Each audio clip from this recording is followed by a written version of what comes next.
الحمد لله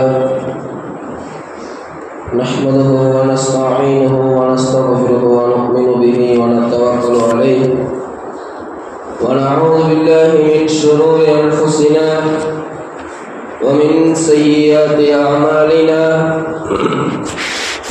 من يهده الله فلا مضل له ومن يضلله فلا هادي له ونشهد أن لا إله إلا الله وحده لا شريك له وأشهد أن سيدنا ومولانا محمدا عبده ورسوله أما بعد فقد قال الله تعالى في القرآن الكريم وفي الفرقان المجيد بعد أعوذ بالله من الشيطان الرجيم بسم الله الرحمن الرحيم براءة من الله ورسوله إلى الذين آهدتم من المشركين صدق الله العلي العظيم وقال نبينا صلى الله عليه وسلم من كان له وجهان في الدنيا كان له يوم القيامة لسانان من نار أو كما قال عليه الصلاة والسلام புகழும் புகழ்ச்சியும் ஏக வல்லோனாகிய எல்லாம் வல்ல அல்லாஹ்வுக்கே உரித்தால் மட்டுமாக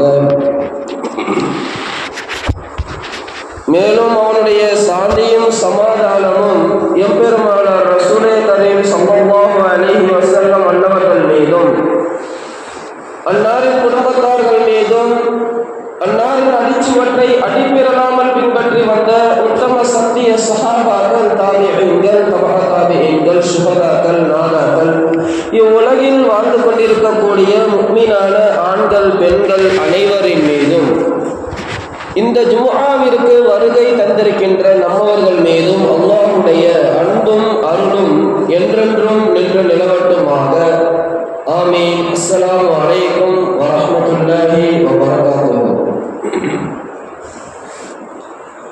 கண்ணியமிக்க அல்லாஹ்வுடைய நல்லடியார்களே, இந்த உலக வாழ்க்கையிலே மனிதன் ஒரே நிலையில் இருப்பதில்லை.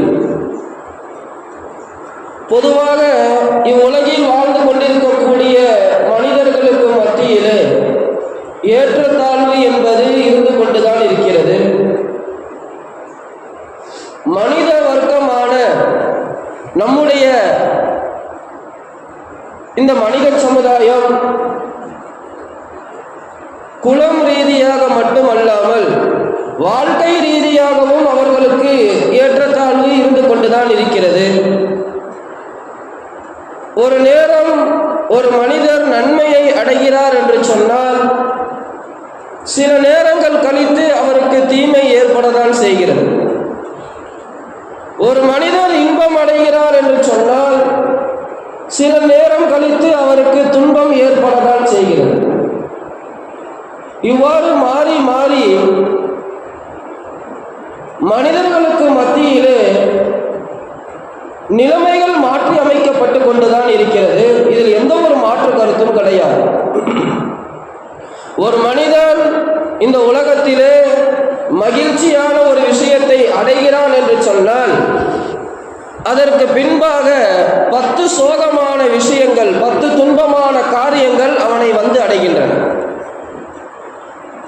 ஆக ஒரே நிலையில் எப்போதும் இருப்பது கிடையாது.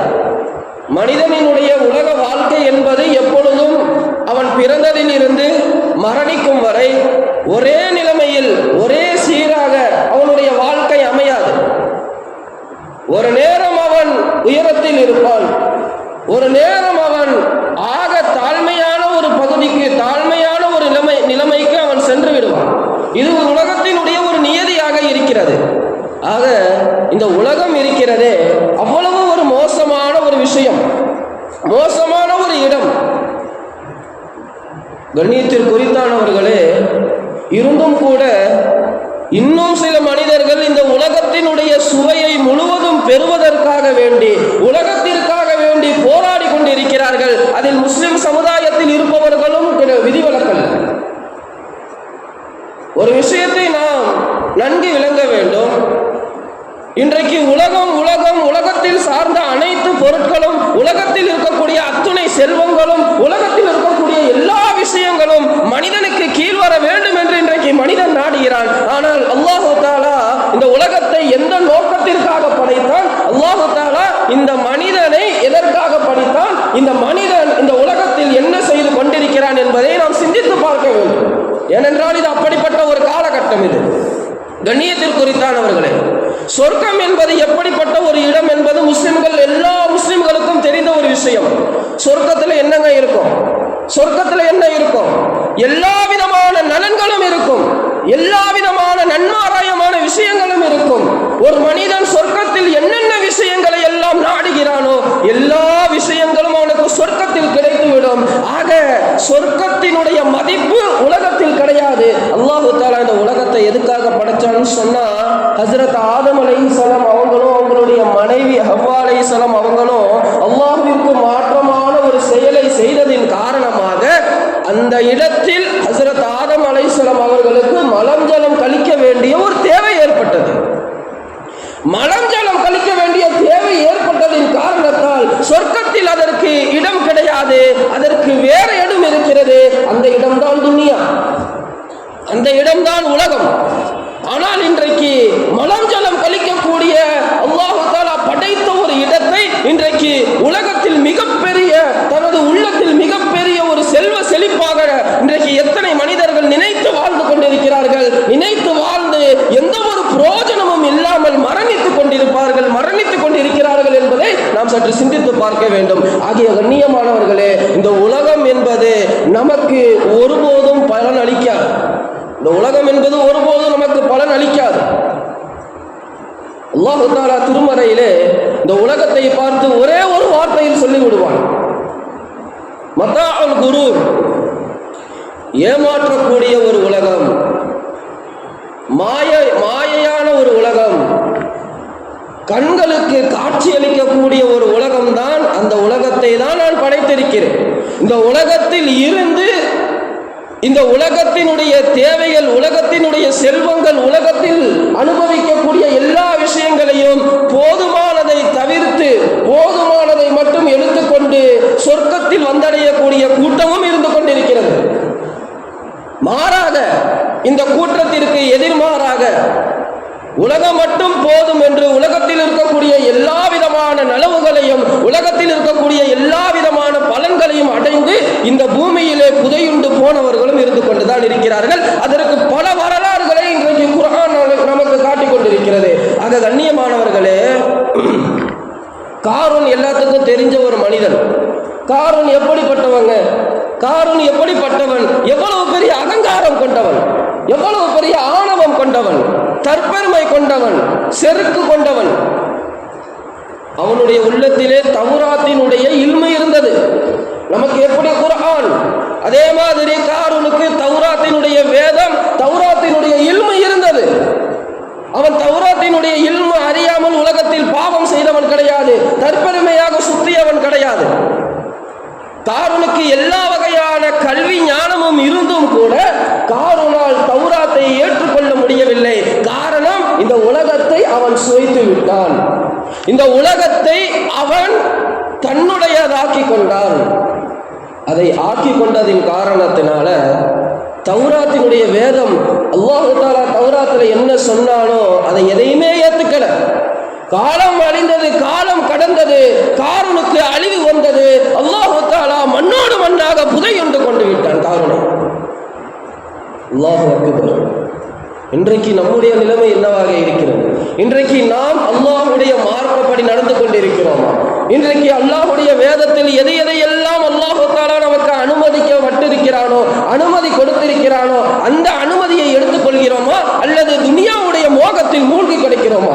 இன்னைக்கு ஒன்று கிடைச்சிடுச்சுன்னா அல்ஹம்துலில்லாஹ் சொல்றது கிடையாது. அடுத்தது எப்படி கிடைக்கும், அடுத்து என்னென்ன கிடைக்கும், அவனுக்கு கிடைச்சிடுச்சு ஏன் எனக்கு கிடைக்கல? இன்னைக்கு இப்படி ஒரு விஷயம். உலகப்பற்ற தன்மையோடு வாழ்ந்தவர்கள் சஹாபாக்கள், உலகப்பற்ற தன்மையோடு வாழ்ந்தவர்கள் எம்முடைய பெரிய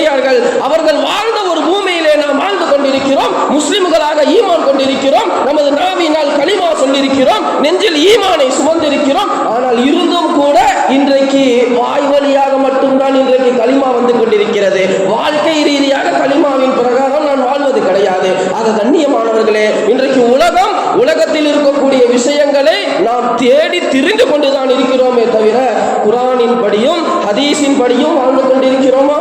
கேள்விக்குறியாக இருக்கிறது நம்முடைய மார்க்கத்தினுடைய நிலை. நம்முடைய முஸ்லிம்களினுடைய நிலை எப்படி இருக்குதுங்க? கேள்விக்குறியா இருக்குது. ஆக கண்ணியமானவர்களே, காரூன் எப்படியெல்லாம் வாழ்ந்தவன், காரூன் எப்படியெல்லாம் அகங்காரம் கொண்டவன், இன்றைக்கு அதே ரூபத்தில் இன்றைக்கு நம்முடைய நாட்டில் இருக்கக்கூடிய ஆட்சி அதிகாரங்களை கைப்பற்றி ஆட்சியாளர்களை நம்ம எடுத்துக்காட்டா பார்க்கலாம். ஆட்சியாளர்களினுடைய நிலைமை எப்படி இருக்கு? எப்படியெல்லாம் வாழ்ந்த சமூகம் இஸ்லாமிய மார்க்கம்.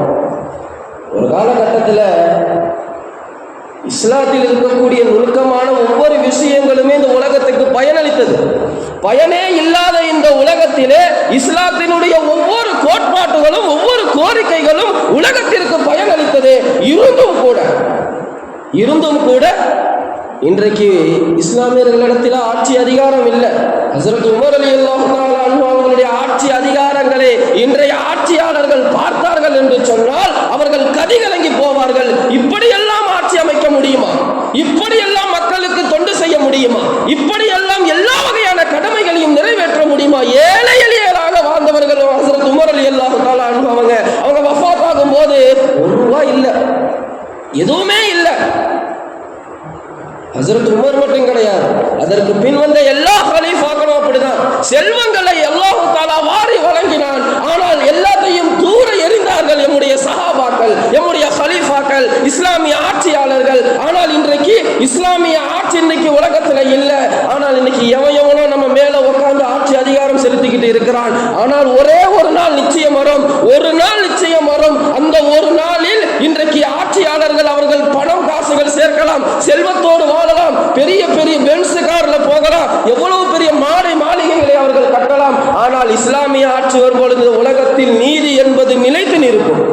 இன்னைக்கு அநீதம் இழைக்கப்படுதல். இன்னைக்கு உயர்ந்தவர்களுக்கு எல்லாம் செல்வம் செழிப்பு இருக்கவர்களுக்கு எல்லாம் ஒரு நியதி, ஏழை எளிய மக்களுக்கு எல்லாம் ஒரு நியதி. இப்படி ஒரு பாகுபாடு இருந்து கொண்டிருக்கிறது, ஒரு ஏற்றத்தாழ்வு இருந்து கொண்டிருக்கிறது.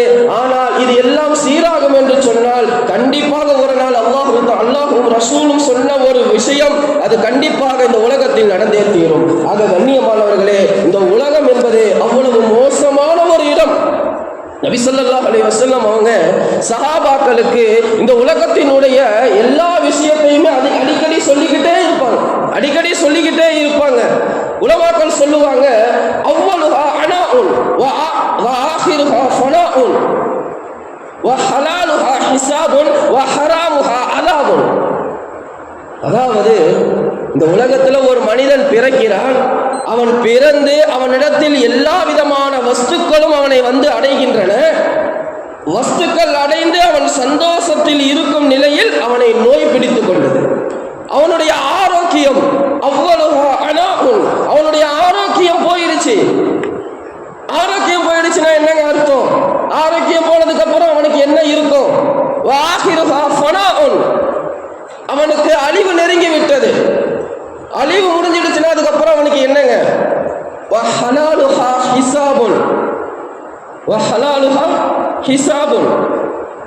அவனுடைய ஹலாலான ஒவ்வொரு தேவைகளுக்குமே அல்லாஹ் தஆலா கேள்வி கேட்பான். ஹராம செஞ்சாதான அல்லாஹ் கேள்வி கேட்பான். ஹராமான காரியங்களை பயன்படுத்தினாதான அல்லாஹ் கேள்வி கேட்பான். ஹலாலுக்கு அல்லாஹ் கேள்வி கணக்கு கேட்பானா? ஹலாலுக்கும் கேள்வி கணக்கு இருக்கிறது மார்க்கத்தில்.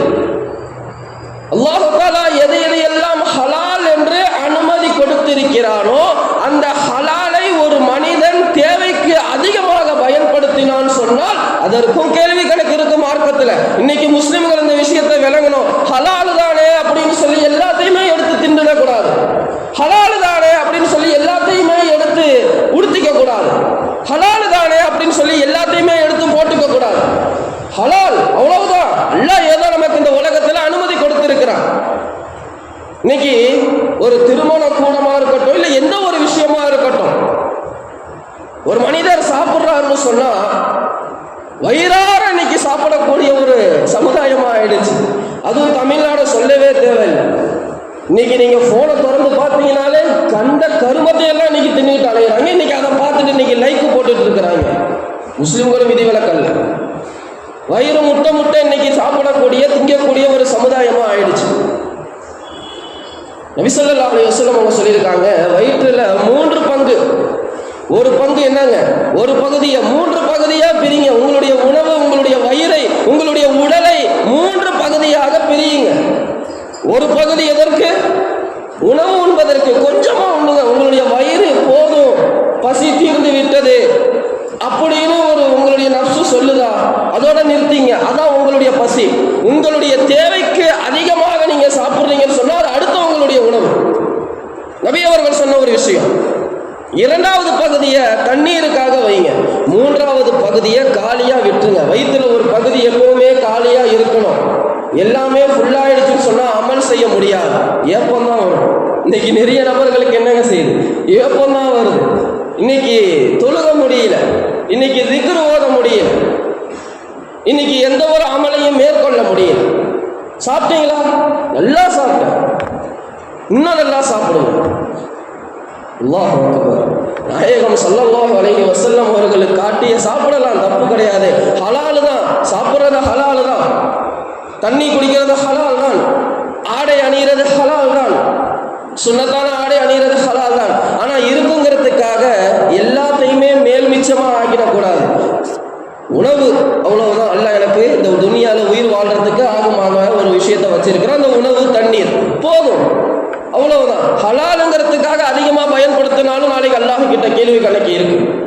ஹலாலுங்கிறதுக்காக தேவைக்கு அதிகமா பயன்படுத்தினா அவருக்கு என்னங்க இருக்கு, கேள்வி கணக்கு இருக்கு. ஒருத்தர் இந்த துணியால ஒரு வீடு கட்டுறாரு, பிரம்மாண்டமா ஒரு வீடு கட்டுறாரு. பிரம்மாண்டமா ஒரு வீடை கட்டிட்டு இன்னும் ஒரு 2-3 இடத்த வாங்கி போட்டுடுறாரு. 2-3 இடத்த வாங்கி போட்டுடுறாரு. எதற்கு? அழிந்து போகக்கூடிய, புதையுண்டு போகக்கூடிய கட்டிடங்கள் எல்லாம் தரமட்டமாகக்கூடிய கியாமத் நாள் வந்துடுச்சுன்னா எல்லாமே தூள்குல ஆயிடும். அப்படிப்பட்ட துனியால அவர் இன்னும் 2-3 இடம் வாங்கி போட்டுறாரு. எதற்கு?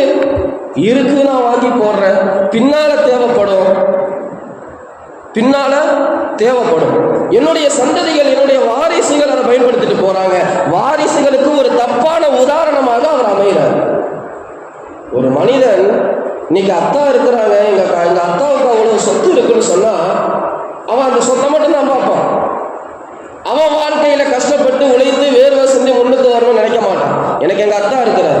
இன்னைக்கு எல்லா இடத்துலயும் அப்படித்தானே ஆயிடுச்சு. எங்க அத்தா யாரு தெரியுமா, எங்க அத்தா யாரு தெரியுமா, என்னுடைய தகப்பனார் யாரு தெரியுமா, இன்னைக்கு இப்படி ஒரு நிலைமை ஆயிடுச்சு. ஆக கண்ணியமானவர்களை, சிறு வயதில் இருந்தே ஒவ்வொரு ரூபாயினுடைய வழியையும் சொல்லிக் கொடுத்து பிள்ளைகளை வளர்க்க வேண்டும். நாயகம் ஸல்லல்லாஹு ஹஜ்ரத் உமர் ரலியல்லாஹு அன்ஹு அவங்க அப்படிதான் வளர்த்தாங்க. ஹஜ்ரத் உமர் ரலியல்லாஹு அன்ஹு அவங்களுடைய வாழ்க்கை விஷயம், அவங்களுடைய இப்னு உமர் ரலியல்லாஹு அன்ஹு அவங்களுக்கு எல்லாமே அவ்வளவு விஷயங்களை மிகப்பெரிய ஒரு படிப்பினையை கொடுத்தாங்க. ஆக கண்ணியத்திற்கு குறித்தானவர்களே, ஹலாலான விஷயம் இருந்தாலும் கூட அதற்கும் நாளை மறுமை நாளிலே கேள்வி கணக்கு இருக்கிறது.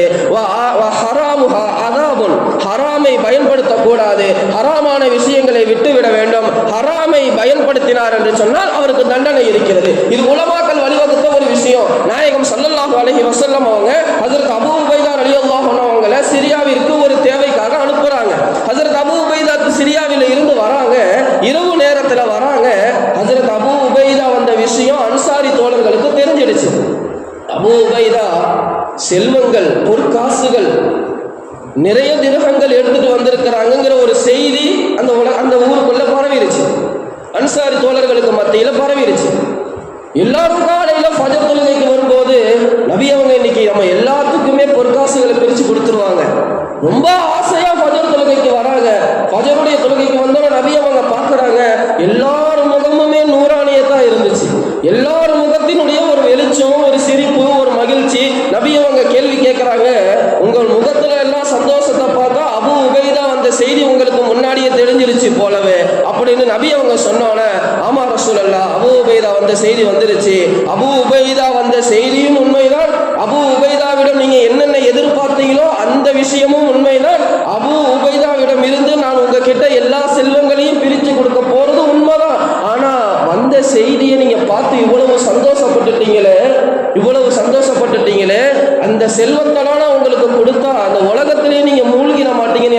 நிச்சயம். இந்த உலகம் உங்களை மூழ்கடிச்சிடாதுங்கிறதுக்கு என்ன விஷயம், என்ன கேரண்டி? நபி அவங்க பயந்தாங்க, நபி அவங்க பயந்து சொன்னாங்க அந்த விஷயத்த. ஆக அருமையானவர்களே, இந்த உலகம் என்பது ஒரு தேவையான ஒரு விஷயம், ஒரு தேர்வு கூடும், முஸ்லிம்களுக்கு ஒரு தேர்வு கூடும். ஒரு மனிதன் ஒரு மாணவன் பரீட்சைக்கு போறாரு, பரீட்சைக்கு போய் பரீட்சை எழுதுறாரு, பரீட்சை எழுதி பாஸ் ஆனார் தான் அவர் அடுத்த செக்ஷனுக்கு போவார். அதே மாதிரி தான் அல்லாஹ் தஆலா நம்மளுக்கு இந்த துனியால ஒரு பரீட்சையை வச்சிருக்கிறான். இந்த பரீட்சையில நம்ம நல்ல விதமா எழுதுனா நம்மளுக்கு அல்லாஹ் தஆலா நாளை சொர்க்கத்தை கொடுப்பான். இந்த பரீட்சையில அவர் எதுவுமே எழுதல, எல்லாத்தையுமே தப்பா செய்யறாரு, தப்பா எழுதுறாருன்னு சொன்னா நாளை அவருக்கு சொர்க்கம் நிச்சயம் என்பது கிடையாது. இந்த துனியாவும் அவ்வளவு மோசமான ஒரு இடம் தான். நபி ஸல்லல்லாஹு அலைஹி வஸல்லம் அவங்க கடைவீதிக்கு போறாங்க. கடைவீதியில ஒரு இறந்த ஆடு கிடக்குது, ஒரு இறந்த ஆடு இறந்து கிடக்குது. அந்த ஆட்டை பார்த்து நபி அவங்க சொல்றாங்க, இந்த ஆட்டை யாரும் ஒரு திர்ஹமுக்கு வாங்கிக்கிறாங்க. சஹாபாக்கள் கேட்குறாங்க, சுற்றி இருக்கக்கூடிய மக்கள் கேட்குறாங்க, யார் ரசூலுல்லாஹ், இறந்து போன ஆட்டை யாராவது ஒரு திரகம் கொடுத்து வாங்குவாங்களா? இந்த இறந்து போன ஆட்டை விட கேவலமானது இந்த துனியா. இந்த துனியாவுக்கு நீங்கள் அடிச்சுக்கிறீங்களே, இந்த துனியாவுக்கு அதிகமாக நேரம் கொடுக்குறீங்களே. ஒரு மனிதன் காலை எழுந்ததில் இருந்து இரவு வரை அல்லாஹ்விற்காக கொடுக்கக்கூடிய நேரம் எவ்வளவு, துனியாவிற்காக கொடுக்கக்கூடிய நேரம் எவ்வளவு? சிந்திச்சு பார்க்கணும். அல்லாஹ்வுக்காக கொடுக்கக்கூடிய நேரத்தில் கூட நேரம் இருந்தால் தான் அல்லாஹ்வை பார்ப்பார். இன்னைக்கு பாருங்களேன், இன்னைக்கு ஜும்மா தொழுகை எல்லாரும் உட்கார்ந்து இருக்கிறோம், இன்னும் வராதவர்கள் எத்தனையோ பேர் இருக்கிறாங்க. ஏன்? வேலையை முடிச்சுட்டு தான் எல்லாரும் என்ன செய்வாங்க, வருவாங்க. பாங்கோசை ஒழிக்கப்பட்டுச்சுன்னு சொன்னா அல்லாஹு அக்பர் என்ற ஒரு சொல் நம்முடைய செவியில் விழுந்து விட்டது என்று சொன்னால் அந்த விஷயத்திற்கும் அந்த சொல்லிற்கு மிகப்பெரிய ஒரு மதிப்பை கொடுப்பவர்கள் தான் முஸ்லீம். என்ன வேலையா இருந்தாலும் சரி, 1 கோடி ரூபாய் வியாபாரமா இருந்தாலும் சரி, தூக்கி போட்டுட்டு அல்லாஹ்வுக்காக வரவன் தான் உண்மையான முஸ்லீம், உண்மையான முஃமின், உண்மையாக ஈமான் கொண்டவர். இது எதுவுமே இல்லை, எல்லாத்தையும் நான் முடிச்சுட்டு கடைசியா ஆகிர் சுத்துமால நான் வந்து உட்காந்துப்பேன்னு சொன்னா பிரயோஜனமே இல்லைங்க. ஜும்மால பிரயோஜனமே இல்லாத தொழுகை, பிரயோஜனமே இல்லாத அமல், பிரயோஜனமே இல்லாத இபாதத். ஆக கண்ணியமானவர்களே, இன்னைக்கு உலகம் மனிதர்களை எப்படி மாத்திடுச்சு, குறிப்பாக முஸ்லிம்களை எப்படி மாத்திடுச்சு. நபி ஸல்லல்லாஹு அலைஹி வஸல்லம் அவங்க இந்த உலகத்துல எல்லா விஷயத்தையுமே கற்றுக் கொடுத்தாங்க சஹாபாக்களுக்கு. பொதுவா இந்த உலகத்துல எல்லா விஷயத்திற்கும் கேள்வி கணக்கு இருக்கு. அந்த கேள்வி கணக்கு என்பது நம்ம எல்லாத்துக்கும் தெரியும். என்னென்ன கேள்வி கணக்கு இருக்கு, நாளை அல்லாஹ் தஆலா எல்லா விஷயத்திற்கும் கேள்வி கணக்கு கேட்பான். ஹலாலுக்கு கூட கேள்வி கணக்கு கேட்பாங்கிறதையும் நம்ம சொல்லியாச்சு. 3 விஷயத்திற்கு தவிர, 3 உணவை தவிர, உணவுல கூட கேள்வி கணக்கு இருக்கு. 3 உணவை தவிர அல்லாஹ் தஆலா எல்லா விஷயத்திற்கும் கேள்வி கணக்கு கேட்பான். சஹருடைய உணவை யாரு சாப்பிட்றாரோ, சஹருடைய உணவு ஒருத்தர் நிறைய சாப்பிட்றாரு, எவ்வளவோ சாப்பிட்றாரு, சஹருடைய உணவுல அல்லாஹ் தஆலா கேள்வி கணக்கை கேட்க மாட்டான். ஏன்? அது சஹருடைய உணவு, அது பரக்கத்தான ஒரு உணவு. அதே போன்று இஃப்தாரினுடைய உணவு, நோன்பு திறக்கும் போது இஃப்தாருக்கு ஒரு மனிதர் சாப்பிட்றாருன்னு சொன்னா அதற்கு கேள்வி கணக்கு இல்லை. 3வது, ஒரு மனிதர் விருந்தாளிக்கு உபகாரம் செய்வதற்காக விதவிதமான விஷயங்களை செஞ்சு வைக்கிறாருன்னு சொன்னா அதற்கு அல்லாஹ் தஆலா கேள்வி கேட்க மாட்டான். ஆனால் இதை தவிர்த்து மிச்சம் இருக்கக்கூடிய எல்லா விஷயத்திற்குமே அல்லாஹ் தஆலா கேள்வி கேட்பான். ஒவ்வொரு மிடருக்கும் அல்லாஹ் தஆலா கேள்வி கேட்பான். ஒவ்வொரு மிடருக்கும். இன்னைக்கு நம்ம மிடர்ல தண்ணி குடிக்கிறோம், ஒரு டம்ளர்ல எடுத்து தண்ணி குடிக்கிறோம், ஒரு முடக்கு குடிச்சிட்டு நம்ம அல்லாஹ்வுக்கு நன்றி செலுத்துறோமா இல்லையாங்கிறத கூட நாளைக்கு அல்லாஹ் தஆலா கேள்வி கேட்பான். இன்னைக்கு எப்படிங்க ஆயிடுச்சு, கடன்னு இன்னைக்கு என்ன செஞ்சிடறாங்க, தண்ணியை குடிச்சிட்டு வந்துடுறாங்க. துவா ஓதுனாங்களா என்னன்னு தெரியல, அல்லாஹ்வை புகழ்ந்தாங்களான்னு தெரியல, ஒரே ஒரு வார்த்தை அல்ஹம்துலில்லாஹ்னு சொன்னா கூட போதும். பெரிய துவா கூட ஓத தேவையில்லைங்கிறது அடுத்த விஷயம் இல்லை, ஓத தேவையில்லைன்னு நான் சொல்லலை. அதை இன்னைக்கு ஓதுறதுக்கு கூட இன்னைக்கு அவ்வளவு அலுப்புகள், இன்னைக்கு அதை கத்துக்க கூட இன்னைக்கு சமுதாயம் முன் வரல. ஒரே ஒரு அல்ஹம்துலில்லாஹ் கூட இன்னைக்கு யாருக்கும் என்ன செய்ய முடியல, சொல்றாங்களா? இன்னைக்கு எத்தனை முஸ்லீம்கள் அதை கைவிடுறாங்க. நபி அவங்களுடைய சுன்னத்து போதுன்னு சொன்னா உலகத்துல ஒரு அந்தஸ்து குறையுது, ஷஹீதுடைய நன்மைகள் அவரை விட்டு போக்கப்படுது. ஆக கண்ணியமானவர்களை, இது போன்ற விஷயங்களை எல்லாம் நாம் நன்கு தெரிந்து வைத்திருக்க வேண்டும். நபி ஸல்லல்லாஹு அலைஹி வஸல்லம் அவங்க உலகம் இருக்கக்கூடிய எந்த ஒரு விஷயத்தையுமே செய்ய மாட்டாங்க. ஒரு முறை நபி அவங்களுக்கு ஒரு கம்பளி போர்வையை, கையால் நெய்த ஒரு கம்பளி போர்வையை, அலங்காரம் செய்த ஒரு கம்பளி போர்வையை நபி அவங்களுக்கு அன்பளிப்பா கொடுக்குறாங்க. நபி அவங்க அன்பளிப்புன்னு சொன்னா அதை அழகான முறையில் ஏற்றுப்பாங்க. நபி அவங்க அந்த ஆடையை போட்டுட்டு தொழுகையை நடத்துறாங்க. அவங்களுடைய தொழுகையில ஒரு லைப்பு இல்லை, ஒரு ஈர்ப்பு இல்லை, ஒரு முஹப்பத்து இல்லை. உடனே அந்த ஆடையை என்ன செஞ்சாங்க, கொஞ்சம் கூட போயிடுச்சு. அந்த ஆடை நபி அவங்க போட்டிருக்க ஆடையோட கொஞ்சம் அதிகமாக அதில் என்னங்க ஒரு எக்ஸ்ட்ரா ஃபிட்டிங் இருக்கு, கொஞ்சம் பார்க்க ஒரு நல்லா ஒரு ஸ்டைலாக இருக்குன்னு சொல்லுவோம்ல, அந்த மாதிரி கொஞ்சம் ரிச்சாக இருந்திருக்கு. நபி அவங்க உடனே அந்த ஆடையை கலட்டி தூக்கி போட்டுட்டாங்க. இந்த ஆடை என்னுடைய இபாதத்தை தடுக்குது, இந்த ஆடை என்னுடைய அமலை இன்னைக்கு என்னை விட்டு தூரப்படுத்துது. அது கண்ணியமானவர்களே, நபி அவங்களுடைய காலத்தில் எப்படியெல்லாம் நபி அவங்க சஹாபாக்கள் எப்படியெல்லாம் வாழ்ந்தாங்க. ஆனால் இன்றைக்கு நாம் எவ்வாறு வாழ்ந்து கொண்டிருக்கிறோம்? உலக பற்றற்ற தன்மை என்றால் என்னங்கிறத நம்ம தெரிஞ்சுக்கணும். ஒருத்தோட எதுவுமே இல்லை, அதனால எனக்கு எதுவுமே வேணாங்கிறதெல்லாம் கிடையாது. அது உலக பற்றற்ற தன்மை கிடையாது. ஒருத்தர்கிட்ட எல்லாமே இருக்கு, இருந்தும் கூட அவர் அதெல்லாம் அதனுடைய எந்த ஒரு வாடகை கூட நுகராமல் அவர் வாழ்ந்துட்டு இருக்கிறாருன்னு சொன்னா, இருக்கு எனக்கு எல்லா சொத்தும் இருக்கு, ஆனா நான் அதைப்படி நான் வாழ மாட்டேன். நபி அவங்க அப்படிதான் வாழ்ந்தாங்க, சஹாபாக்கள் அப்படிதான் வாழ்ந்தாங்க. உலக பற்றற்ற தன்மை என்பது உன்னிடம் என்ன இருந்தாலும் அல்லாஹ்விடம் தான் எல்லாம் உள்ளதுங்கிறத நம்ம என்ன செய்யணும்? ஈமான் கொள்ளணும். என்கிட்ட இருக்கிறது எல்லாமே அல்லாஹ் எனக்கு கொடுத்தது, என்னுடைய சம்பாத்தியம், என்னுடைய விஷயம், என்னுடைய வியாபாரம் அது கிடையாது. என்கிட்ட என்னெல்லாம் இருக்கோ அதெல்லாம் அல்லாஹ் கொடுத்தது. அதே போன்று சோதனைகள் வந்துருச்சுன்னு சொன்னா அதில் உள்ள கூலியை நம்ம என்ன செய்யணும்? என்னணும்? சோதனை வந்துடுச்சு. இன்னைக்கு மக்கள் என்ன செய்யறாங்க? பொதுவாக குறிப்பாக முஸ்லிம்கள் கூட, யா அல்லாஹ் ஏன் என்னை இப்படி சோதிக்கிற, யா அல்லாஹ் ஏன் என்னை இப்படி சோதிக்கிற, இன்னும் எவ்வளவு சோதனையை தான் அல்லாஹ் எனக்கு கொடுத்துக்கிட்டே இருப்பான். நோய் வருது, அவர் அதுல இருந்து ரொம்ப பாதிக்கப்படுறாரு, வியாபாரத்துல மிகப்பெரிய அடி விழுது, கடனாளியா ஆகுறாரு, அவர் உடனே என்ன செய்யறாரு? ரொம்ப மனம் ஒன்றி போயிடுறாரு. சோதனை அல்லாஹ் தஆலா கொடுக்குறான். அல்லாஹ் யாரை பிரியப்படுகிறானோ அந்த ஒரு மனிதருக்கு தான் அல்லாஹ் தஆலா சோதனையை கொடுப்பான். ஒரு மனிதருக்கு எந்த சோதனையுமே வரல அப்படின்னு சொன்னா அல்லாஹ் அவன் மேல பிரியம், அவருக்கு விட்டுப்பாடு ஆயிடுச்சுங்கிற அர்த்தம். ஆக அருமையானவர்களே, சோதனை வந்துடுச்சுன்னு சொன்னா இந்த சோதனையில எனக்கு நற்கூலி இருக்குங்கிறத நம்ம என்ன செய்யணும்? நியத்து வைக்கணும். இந்த சோதனையில எனக்கு ஒரு நற்கூலி இருக்குங்கிறத அவர் எண்ணணும். அதே போன்று இரண்டு ஆலிம்களினுடைய ஒரு விஷயம், இரண்டு ஆலிம் சகோதரர்கள் இருக்கிறாங்க, வெவ்வேறு நாட்டில் இருக்கிறாங்க. ஒரு ஹஜ்ஜி செய்யக்கூடிய ஒரு மாணவர், ஒரு ஆலிமுடைய ஒரு ஹசரத்துடைய மாணவர் அந்த ஹசரத்தை சந்திக்கிறதுக்காக போறாரு. அங்க போகும்போது அவர் ஆத்துல மீன் பிடிச்சிட்டு இருக்கிறாரு. யாருதான் அந்த ஹசரத்தை மீன் பிடிச்சிட்டு இருக்கிறாரு. 3 மீன் பிடிக்கிறாரு. இன்னும் அதிகமா நீங்க பிடிக்கலாமே அப்படின்னு சொல்லும் போது, இல்ல ஒரு மீனை நான் என்ன செஞ்சிருவேன், ஒரு மீனை நாங்க வீட்டுல சமைச்சு சாப்பிடுவோம், இன்னொரு மீனை நான் தர்மம் செஞ்சிடுவேன், இன்னொரு மீனை நான் விற்று அதனோட வரக்கூடிய அந்த தொகையை வச்சு என்னுடைய வலைகள், என்னுடைய தூண்டிலெல்லாம் நான் சரி செஞ்சுப்பேன். அவனுடைய வாழ்க்கை அவ்வளவு எளிமையா வாழ்ந்துட்டு இருக்கிறாரு. சரிப்பா நீ எங்க போற? நான் ஹஜ்ஜி செய்ய போறேன். சரி நீ ஹஜ்ஜி செய்ய போற, அந்த இடத்துல நீ போற வழியில தான் என்னுடைய சகோதரருடைய வீடு இருக்கு, அங்க போயிட்டு என்னுடைய சலாத்தினை மட்டும் நீ என்ன செஞ்சிரு, எத்தி வச்சுட்டு போயிடு அப்படின்னு அவர் சொல்றாரு. தாஹிரா என்ற அந்த ஒரு பகுதி, அந்த இடத்துக்கு போறாங்க. அங்க போய் பார்க்கறாங்க, ஒரே ஆரவாரத்தோட ஒரு கூட்டம், எல்லாம் ஒரே ஒரு வீடு இருக்கு, மிகப்பெரிய வீடா இருக்கு.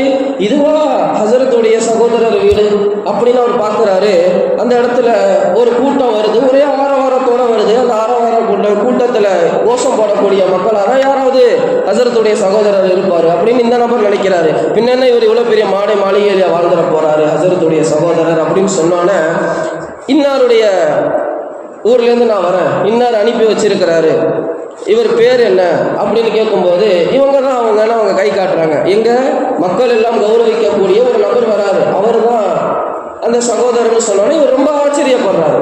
உடனே அந்த நபருக்கு ஆச்சரியம் தாங்கல. சரி நம்ம வந்த செய்தியை எத்தி வச்சுட்டு போயிடுவோம், உங்களுடைய சகோதரர் உங்களுக்கு என்ன செஞ்சிருக்கிறாங்க, சலாம் சொல்லி அனுப்பியிருக்கிறாங்க. அப்படியா, சரி வாலைக்கும் சலாம். சலாம் சொன்னா வாலைக்கும் சலாம் சொல்லிடக்கூடாது. வேற ஒருத்தவங்க இங்கேருந்து ஒருத்தவங்க சலாம் சொல்லி அனுப்புறாங்க. நம்ம ஒரு முஸ்லீமை சந்திச்சா அஸ்ஸலாமு அலைக்கும் வரஹ்மத்துல்லாஹி வரகாத்துன்னு சொன்னா வலைக்கும் சலாம் வரஹ்மத்துல்லாஹி வரகாத்துன்னு சொல்றோம். இங்கேருந்து ஆச்சும் ஒருத்தவங்க சலாம் சொல்லி அனுப்புறாங்க, சலாம் சொல்லுங்க அஸ்ஸலாமு அலைக்கும் அப்படி சொல்லக்கூடாது, வலைக்கும் சலாம். இது ஒரு விஷயம், இந்த ஒரு விஷயத்தை கற்றுக்குங்க இந்த ஜும்மாவில். ஆக அருமையானவர்களே, அந்த சலாத்தினை எத்தி வச்சுட்டு அவங்க போகிறாங்க. நீங்கள் திரும்ப வரும்போது, ஹஜ்ஜை விட்டு திரும்பி வரும்போது நீங்கள் என்ன செய்யுங்க, என்னை சந்திச்சுட்டு போங்கன்னு சொல்லும்போது ஹஜ்ஜி யாத்திரை முடிந்தது. திரும்பவும் அந்த ஊருக்குள்ளே வராங்க.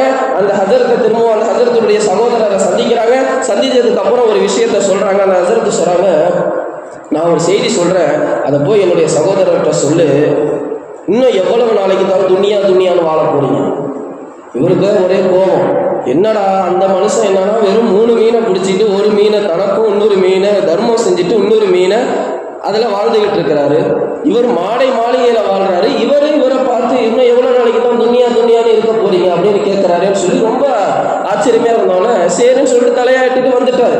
ஹசரத்தை போய் சந்திக்க போறாரு. ஹசரத்தை போய் பார்க்குறாரு. ஹசரத்தா கேட்குறாங்க, என்னுடைய சகோதரரை பார்த்தீங்களா? நான் பார்த்தேன், ஆனால் அவங்க என்ன செய்தி சொன்னாங்களோ அந்த செய்தி எனக்கு சொல்றதுக்கு எனக்கு மனசு வரல அப்படின்னு சொன்னால, பரவாயில்ல சொல்லுங்க அப்படின்னு சொன்னானே, உங்களை துன்யாவுடைய ஆசை இல்லாமல் வாழ சொல்றாங்க அப்படின்னு சொன்னானே அந்த ஹசரத்தை அழுக ஆரம்பிக்கிறாங்க. அவர் சொன்னது உண்மைதான், சதக்த, அவர் சொன்னது உண்மையான செய்தி தான். என்ன சொல்றீங்க? ஆமா, அவர்கிட்ட மாளிகை இருந்துச்சு, மிகப்பெரிய செல்வங்கள் எல்லாம் அவர்கிட்ட இருந்துச்சு. ஆனா அவருடைய கையில தான் அது இருக்கு, அவருடைய உள்ளத்துல துன்யா இல்லை. ஆனா நம்முடைய கையில என்ன இருக்கு? நம்மளுடைய கையில என்ன இருக்கு? அந்த ஈமான் தான் இருக்கு. உள்ளத்துல தான் நம்ம என்ன வச்சிருக்கிறோம்? துன்யாவை வச்சிருக்கிறோம். கையில தான் நம்ம அந்த காசுலாம் வச்சிருக்கிறோம். உள்ளத்துல துன்யா தான் இருக்குது. அவர் சொன்ன விஷயம் உண்மைதான். ஆக கண்ணியமானவர்களே, உலக பற்றற்ற தன்மை என்பது என்று சொன்னால், உலக பற்றற்ற தன்மையோடு ஒரு மனிதன் வாழ வேண்டும். ஒரு விஷயம் கிடைக்கல அப்படின்னு சொல்லி நம்ம கவலைப்படவும் கூடாது. இது முஸ்லீம் காலம் இல்லை. ஒரு விஷயம் கிடைச்சிடுச்சுன்னு சொன்னால் ஆணவத்தில் ஆடவும் கூடாது. இது இஸ்லாமியர்களுக்கு மிகப்பெரிய ஒரு பாடம். இன்றைக்கு எத்தனையோ முஸ்லீம்கள் இருக்கிறாங்க, ஆனால் இருந்தும் கூட இந்த உலக பற்றற்ற தன்மையோட, இந்த ஜுஹூதுடைய தன்மையோட இன்றைக்கு வாழ்வதற்கு அவர்களுக்கு மனசு வரல. ஹசரத் அபூ உபைதா ரலியல்லாஹு அன்ஹு அவங்க மிகப்பெரிய ஒரு கவர்னராக இருந்தாங்க. ஹசரத் உமர் ரலியல்லாஹு அன்ஹு அவங்க அவங்கள சந்திக்கிறதுக்காக போகிறாங்க. ஹலீஃபா உமர், அபூ உபைதா கவர்னரை சந்திக்கிறதுக்காக ஹலீஃபா போகிறாங்க. போகும்போது அபூ உபைதாவே உங்கள் வீட்டுக்கு நான் வரலாமான்னு ஹசரத் உமர் அவங்க அனுமதி கேட்குறாங்க. கொஞ்சம் கூச்சமாக பார்க்குறாங்க. என் வீட்டுக்காக வேணாம் ஹலீஃபாவை, அமீருல் முஃமினீனே என் வீட்டுக்கு எப்படி நீங்கள்? இல்லை, நான் உங்கள் வீட்டை பார்க்கணும். வீட்டுக்கு போகிறாங்க. ஒரு குடிசை வீடு தான் இருக்குது. கவர்னர் யாரு? ஹசரத் அபூ உபைதா, மிகப்பெரிய ஒரு கவர்னர். வீட்டுக்கு போறாங்க. ஒரு குடிசை வீடு தான் இருக்கு. உள்ள போய் பார்க்குறாங்க. ஒரு சின்ன விரிப்பு இருக்கு, ஒரு தோல் பை இருக்கு, ஒரு தண்ணி டம்ளர் இருக்கு. யாருடைய வீடு? கவர்னருடைய வீடு. இன்னைக்கு கவுன்சிலர் வீடுலாம் எப்படி இருக்குன்னு பாருங்க. இன்னைக்கு கவுன்சிலர் வீடு எப்படி இருக்கு? சாதாரணமாக ஒரு சின்ன பதவியில மேலே வந்துட்டா இன்னைக்கு அவன் வீடுலாம் இன்னைக்கு எப்படி இருக்கு? எல்லாம் முழுக்க செல்வங்கள் தான். கண்ணியமானவர்களே, ஹசரத் அபூ உபைதா அவங்க உலகத்தை வெறுத்து வாழ்ந்தாங்க. அதற்கு பின்னால ஹசரத் உமர் அவங்க கேட்ட ஒரு விஷயம், அபூ உபைதாவே எப்படி நீங்க என்ன சாப்பிட்றீங்க, என்ன உணவு சாப்பிட்றீங்க? என் மனைவி காலையில 2 ரொட்டி சுடுவா. ஒரு ரொட்டியை நான் காலையிலேயே சாப்பிட்டுருவேன், இன்னொரு ரொட்டியை தண்ணி தொட்டியில தூக்கி போட்டுருவேன். அது மிருதுவானதும் நான் மாலையில என்ன செஞ்சிருவேன், அதை நான் இரவுக்கு உணவா நான் என்ன செஞ்சிருவேன், சாப்பிடுவேன். சுப்ஹானல்லாஹ், எப்படியெல்லாம் வாழ்ந்தார்கள் நம்முடைய சஹாபாக்கள். அந்த நேரத்தில் ஹஜ்ரத் உமர் ரலியல்லாஹு அன்ஹு அவங்க அழுகுறாங்க. அபூ உபைதாவே, எங்களையெல்லாம் இந்த உலகம் மாத்திடுச்சு,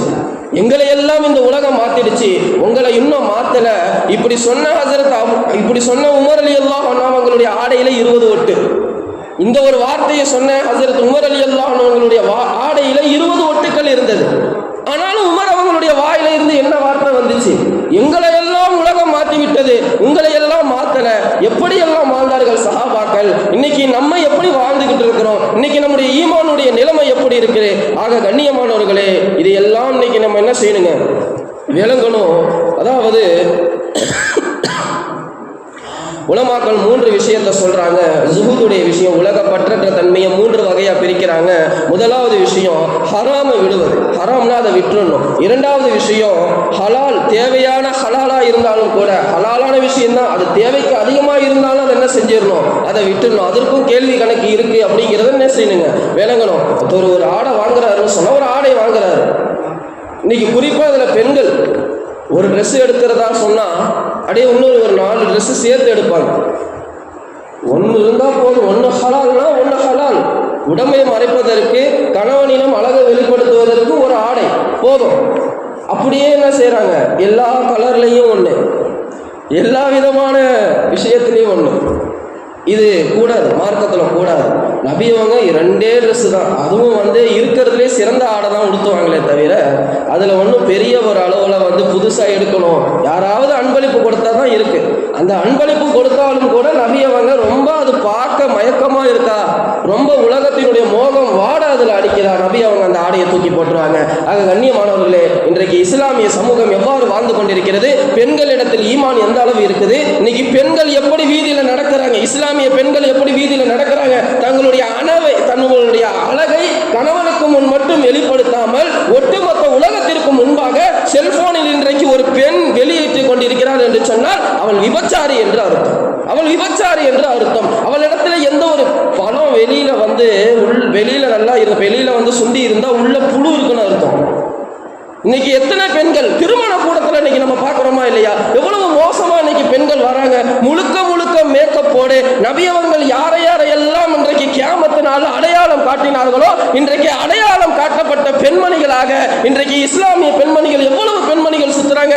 இறுக்கமான ஆடை அணிந்து அந்நிய ஆண்களுக்கு முன்பு தன்னுடைய நறுமணத்தை வெளிப்படுத்தி, தன்னுடைய அழகை வெளிப்படுத்தி, தன்னுடைய உடல் அமைப்பை வெளிப்படுத்தி இன்றைக்கு அவ்வளவு பெரிய இடத்திலும் கூட பருதா அணிந்தும் ஒரு விபச்சாரியாக ஒரு பெண் திரிகிறார் என்று சொன்னால் இன்றைக்கு உலகம் அந்த பெண்களை எவ்வளவு மாற்றி விட்டது. இன்றைக்கு ஹதீஸ் விளங்கல, குர்ஆன் ஆயத்து விளங்கல, இன்றைக்கு பெண்களிடத்துல தீன் போய் சேரல. சொன்னா இன்னைக்கு குறைகள் தான் வெளியே வருது. இன்றைக்கு சொன்னால் குறைகள் தான் வெளியே வருது. ஆக கண்ணியமானவர்களே, உலகம் என்பது அவ்வளவு மோசமான ஒரு விஷயம். மதாஉல் குரூர், அல்லாஹ் தஆலா குர்ஆனிலே கூறுகிறார், மதாஉல் குரூர், ஏமாற்றக்கூடிய உலகம். உங்களையும் உங்களுடைய சொர்க்கத்தையும் விட்டு இந்த உலகம் உங்களை ஏமாற்றிக் கொண்டிருக்கிறது. இந்த உலகத்தை விட்டு நீங்கள் தப்பித்துக் கொள்ள வேண்டும் என்று சொன்னால் குர்ஆன் சுன்னாவை நீங்கள் முழுமையாக பின்பற்றினால் தான் முடியும். ஆக கண்ணியமானவர்களே, இன்னும் காலம் செல்ல செல்ல மோசமான நிறைய நிகழ்வுகள், மோசமான நிறைய விஷயங்கள் நடந்து கொண்டுதான் இருக்கும். இதில் இருந்து நாம் வெற்றி கொள்ள வேண்டும், இதில் இருந்து நம்மை பாதுகாத்துக் கொள்ள வேண்டும் என்று சொன்னால் நாம் இந்த உலகத்தினுடைய ஆசைகளை விட்டும் உலகத்தினுடைய மோகங்களை விட்டு தூரமாக இருந்தால் தான் முடியுமே தவிர வேறு ஒருபோதும் எந்த ஒரு விஷயத்தினாலும் நம்மளை மாற்றியமைக்க முடியாது. ஆக கண்ணியமானவர்களே, நம்முடைய நஃப்ஸையும் இந்த உலகத்தில் வாழும் காலம் எல்லாம் சிறிது காலம் அடக்கி கொண்டு சிறிது விஷயத்தை விட்டு பிற்படுத்தி கொண்டு நாம் வாழ வேண்டும் என்று அல்லாஹ் தஆலா நம் அனைவருக்கும் தௌஃபீக் செய்வானாக. வஆஹிருதனா அல்ஹம்துலில்லாஹி ரப்பில் ஆலமீன். அஸ்ஸலாமு அலைக்கும் வரஹ்மத்துல்லாஹி வபரகாத்துஹு. சுன்னத்துல் வாதா